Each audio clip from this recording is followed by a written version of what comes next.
Welcome to the Imperfect Show. Today is the 4th of July weekend.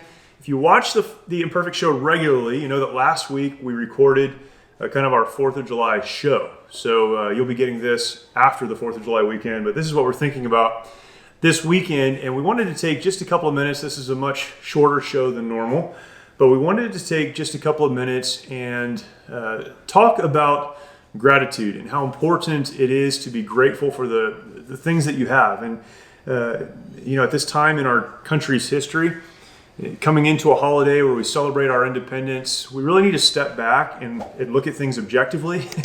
Understand that everything is not perfect, or that not everything is perfect, but that we have much to be grateful for. And in a lot of ways, gratitude is the antidote to anxiety and fear and so much of the other things that we experience. So we wanted to bring that to you today, and I'm starting because Susanna has had conversations about this even this week, and some of the things that you were telling me and some of the conversations that you've had were very, very helpful, and I think would be helpful to others. So why is gratitude, why is really pausing in the midst of chaos and so much fear and confusion, why is it so important?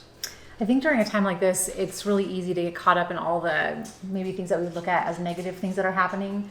And it doesn't seem like there's a lot of good, positive things happening because things are changing every day. New things are added to, what we're dealing with. And it's hard to be able to focus on the good and positive things. And like you said, it causes a lot of anxiety, a lot of stress, a lot of maybe fear of the unknown because things are always changing. And I was talking to a couple ladies this week, and we were kind of talking through this and kind of sharing how different parts of this have given us kind of anxiety out of nowhere, or caused us to maybe kind of be stressed when we normally wouldn't be. And one of the ladies was sharing that what she has found to really help her with that, and I guess that's where you said like this is kind of the antidote to anxiety and stress, is she started to kind of list all the good things that are happening. So instead of just focusing on maybe the things that cause stress or anxiety, or maybe some of that negative mindset to set in, that she has started to kind of list like all the good things. And so as we were talking, and it was two other ladies that I was talking with, we started to talk about the good things that were happening in our lives. And I think it's just really, really helpful. And I feel like at the end of our conversation, we were also lifted, we were encouraged. And I feel like it really helps with kind of that mental mindset when we're focusing on things that are good and things that are positive, even when it's kind of maybe hard to come up with some of those things. It's interesting because doing that is not normal. There's a phrase that's used in the news world and the world of reporters and those in that industry, and it's a funny phrase, but it says, if it bleeds, it leads. If it bleeds, it leads. So we are naturally attracted to, drawn to stories that have some kind of difficulty or tragedy or fear in them. We're drawn to that as humans. So if it bleeds, it leads. Like that's the big story because someone got hurt.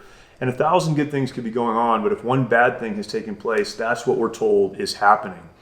And we're living in a crazy time where the media, this takes a lot of forms, but the media is framing how we feel. Mm-hmm. They're providing information to us that is almost completely devoid of anything positive. And so it is unnatural then to reflect on the good. And the Bible tells us, what sort of things are pure and just and right and lovely. Think on these things. That's what the Bible says, and we forget that.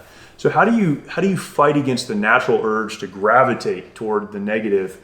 And we want to keep one foot in reality, right? And we're not talking about pretending bad things aren't happening. But the balance to that is reflecting on the positive. How do you force yourself or compel yourself to do that? What's the process for that? It really takes a lot of discipline. I kind of feel like discipline is the word that you have to kind of use to describe what you need to do during a time like that, and to focus on those things. It really takes discipline. Some of the things that I've personally done, and this was maybe part of another conversation I had with a couple other people this week. We were talking about just some things maybe that we have done during this time to help us to be able to focus on other things, and that there's more than just bigger than just what's going on, here with yourself, and actually going out and doing things, even if you have to wear a mask to go to the store, or just being there, forcing yourself to go out and do other things. Forcing yourself to go out and do other things. I personally have started to limit my time on social media. I kind of have taken like a break from even posting anything for, I think it's been like almost a month, maybe a month and a half that I haven't really posted anything. And I really have limited my time to be getting on those things. Also, turning off the notifications on my phone. Yeah, that's a big one, right? It's just simple things that you can do that, you're not always being notified when you get an email some tragedy, or Facebook or, Twitter and something Instagram. crazy is going on in the world all the time. Yeah. All the time. And you get that notification on your phone. You're like, oh, wow, like that. I must check that. When you don't, you must not have to check it every single time. Right. You don't have to. And I feel like just freeing yourself of some of those things that we kind of get into this kind of habit of tying ourselves to. And I feel like the phone and social media is huge in that. And we're so tied to that because it's kind of our access, to the outside world, when we have access to the outside world by just leaving our house, going and doing things. People talk about, one of the blessings that have come over this time is spending time with family. Well, that's been great, but sometimes, spending time with families, you're all sitting in the same room and everyone's on their phone, or everyone's like, doing something else other than just spending time together. So it's truly kind of getting rid of those distractions, but I feel like it has to be very intentional. There's discipline required to do that, and you just have to make yourself do that. Even one of the conversations I came up with was about like television shows, and there's a lot of police shows, a lot of drama shows, a lot of like really intense mystery shows. We're emotionally worn out when it's over.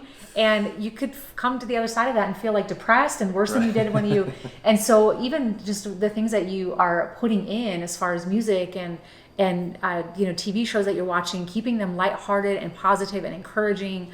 I feel like those are some things that we can really do, but those things aren't going to happen just by themselves. It has to be everyone just deciding for that themselves intentionally. I think starting by identifying that I'm having a really hard time with feeling negative and down and anxiety, anxious and stressed out, and identifying that you're feeling that way, and then intentionally doing some of these things for yourself so that you can really have a time of growth during all of this with, a positive mindset. Yeah, there's another passage in the Bible that says that it's from the abundance of the heart that the mouth speaks. Mm-hmm. And I think that's really what this is talking about. It's how you express yourself, how you say things to people, how you respond to people, how you feel.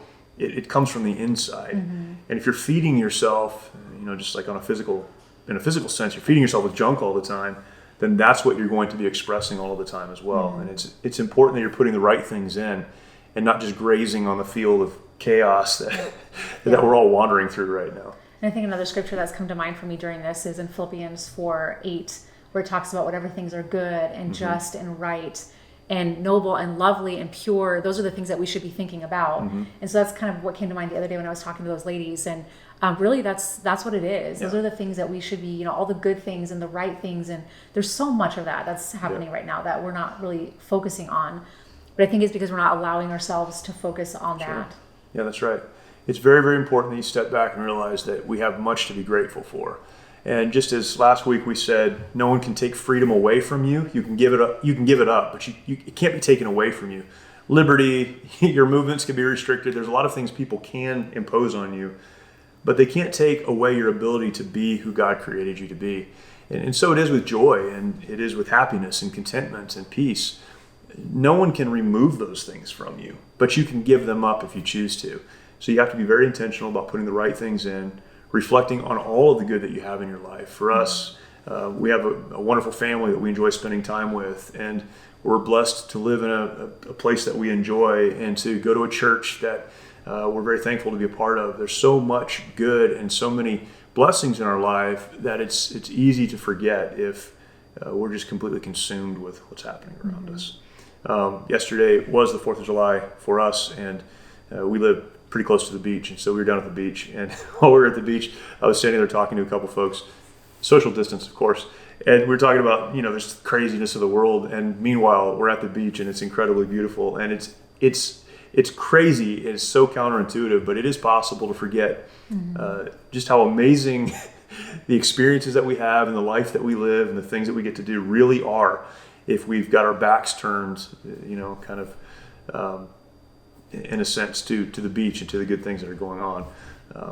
So think on good things, reflect on good things, put good things in. If you're putting more bad in than good, you're going to be depressed. That's why you're struggling. That's why you're struggling. Put the good things in.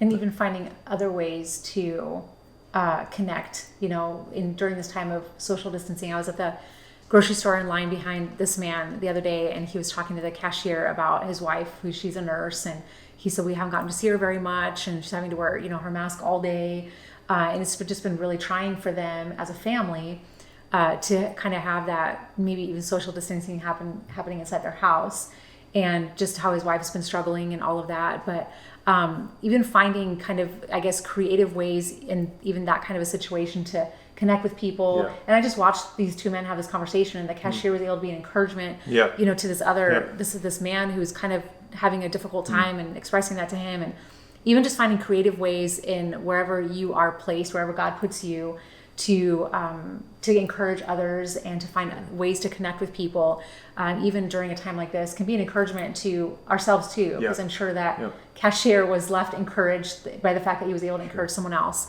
And so that's really something that's spoken to me, is just watching other people interact with each other, and then just helping our kids and even myself try to find creative ways to still be able to stay connected and maybe make new friends in different ways, or things like that. So yeah, that's great. Don't go through this season and believe that you have to be driven by what people tell you to believe and to feel and to think. There's a lot going on, and certainly it's uncertain, it's unclear. We don't know what the future holds. But don't ever give up your peace. Don't ever give up your joy. Don't ever succumb to anxiety because you believe you need to. Get help, get around people, talk to people, try to find someone you can help, and really put those good things in. And that can be a great blessing along the way. So I hope that's encouragement to you. Again, a little bit shorter than normal, and we'll have a long one for you next week. It's going to be long, at least 30 minutes. I kind of like these short ones, but it's okay. But I hope this is a help to you. If it is, and maybe it'll be a help to someone else, go ahead and share it out. Simple thoughts, but share that to someone that may need to be encouraged. And leave us a comment. We'd love to get your comments, and even if there's something that you'd like for us to talk about, we'd be happy to do that as well. So I hope you've had a great holiday weekend. You're coming off of that now. You're beyond it. But looking forward to a good summer, and we'll talk to you soon. Thank you for watching.